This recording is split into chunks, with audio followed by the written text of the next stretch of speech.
Assalamualaikum warahmatullahi wabarakatuh. Salam sejahtera bagi kita semua. Calong, Om Swastiastu, Namo Buddhaya, salam kebajikan. Perkenalkan, nama saya Nila Ulfiatur Rahmah. Saya mahasiswa semester 2 Institut Agama Islam Negeri Ponorogo, Fakultas Tarbiyah dan Ilmu Keguruan dari Prodi Pendidikan Agama Islam. Pada kesempatan kali ini, saya akan membahas mengenai isu pernikahan yang ramai diperbincangkan oleh masyarakat dan sudah dianggap umum dilakukan di masyarakat, yaitu tentang pernikahan beda agama. Pernikahan adalah sesuatu yang dianggap sakral karena merupakan suatu akad atau perjanjian untuk hidup bersama dalam satu atap berlandaskan ibadah. Lantas bagaimana jika ada seorang suami dan istri hidup dalam satu atap namun memiliki kepercayaan masing-masing? Dan bagaimana hukumnya menurut Al-Quran dan hukum perundang-undangan yang ada di Indonesia? Berikut penjelasannya.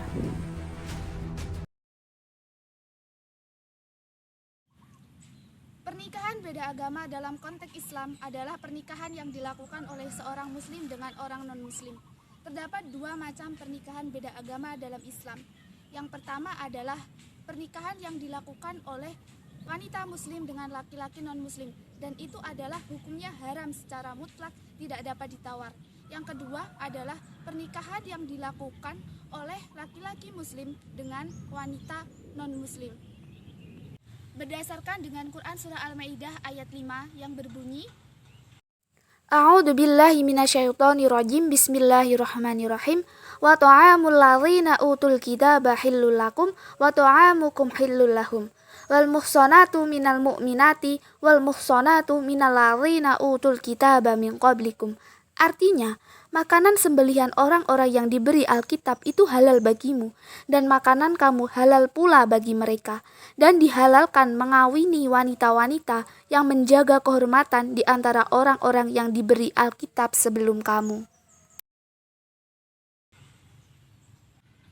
Berdasarkan Quran Surah Al-Maidah ayat 5 menyatakan bahwa hukum menikahi wanita non-muslim ahli kitab adalah boleh. Lantas bagaimana kriteria ahli kitab? Bagaimana yang dinamakan wanita ahli kitab itu? Ini menimbulkan beberapa perbedaan pendapat di antara para ulama. Pendapat pertama adalah pendapat mazhab Syafi'i. Imam Syafi'i menyatakan bahwa definisi ahli kitab adalah mereka yang beragama Yahudi atau Nasrani yang berasal dari golongan Bani Israel. Selain dari Bani Israel berarti dia itu haram untuk dinikahi. Karena Bani Israel adalah mereka yang masih berpedoman pada Taurat dan Injil yang masih asli. Selain dari Bani Israel berarti mereka telah berpedoman kepada Taurat dan Injil yang sudah berubah.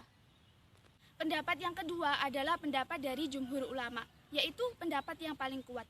Para ulama menyepakati bahwa ahli kitab adalah mereka yang beragama Yahudi atau Nasrani, meskipun mereka bukan golongan dari Bani Israel. Hal ini didasarkan pada masa Nabi Muhammad SAW, yaitu ketika masa Nabi, orang Yahudi dan Nasrani tidak menjalankan Taurat dan Injil secara benar.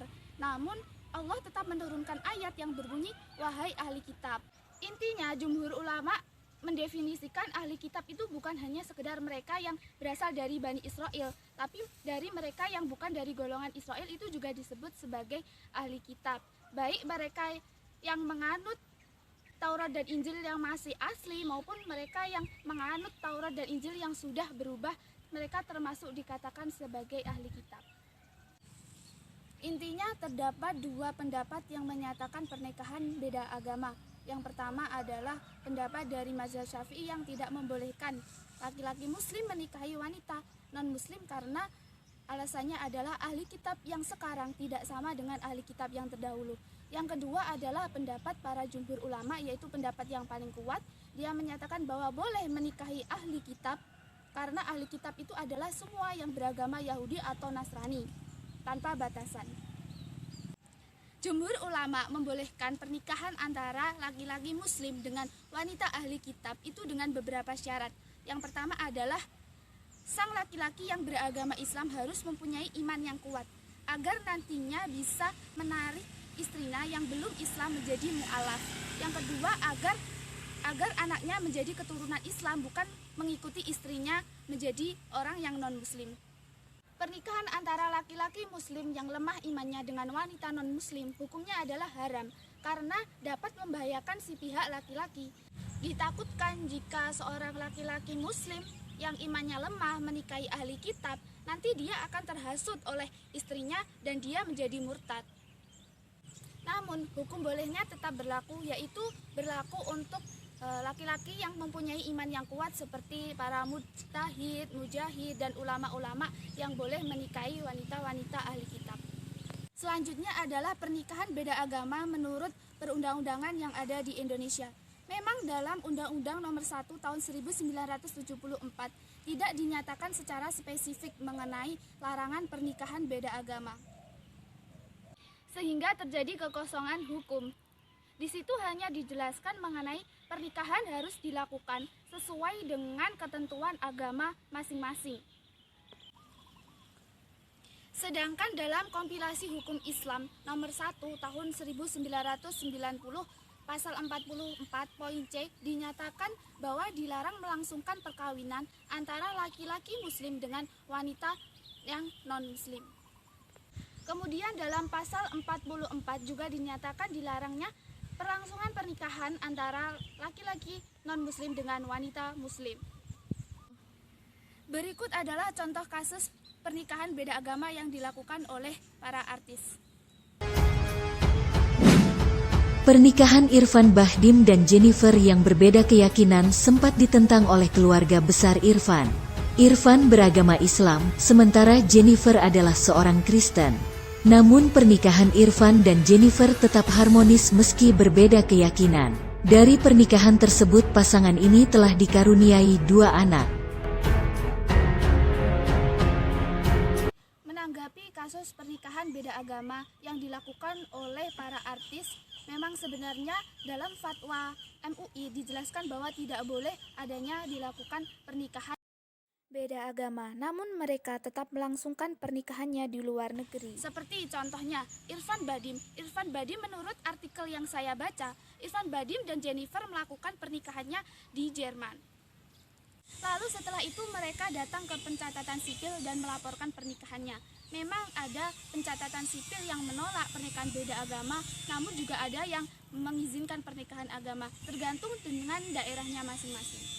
Cara yang kedua adalah cara yang sering dipakai, yaitu dengan melakukan 2 ketentuan sekaligus. Misalnya, pertama menggunakan ketentuan agama Islam, yang kedua menggunakan ketentuan agama Kristen, seperti itu.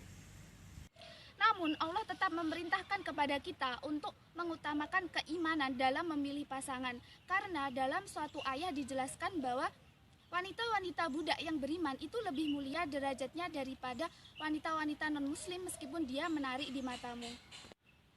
Sekian yang dapat saya jelaskan. Bila ada kurang lebihnya, saya mohon maaf yang sebesar-besarnya karena di sini saya juga masih belajar dan saya mengutarakan hal tersebut berasal dari referensi yang telah saya baca.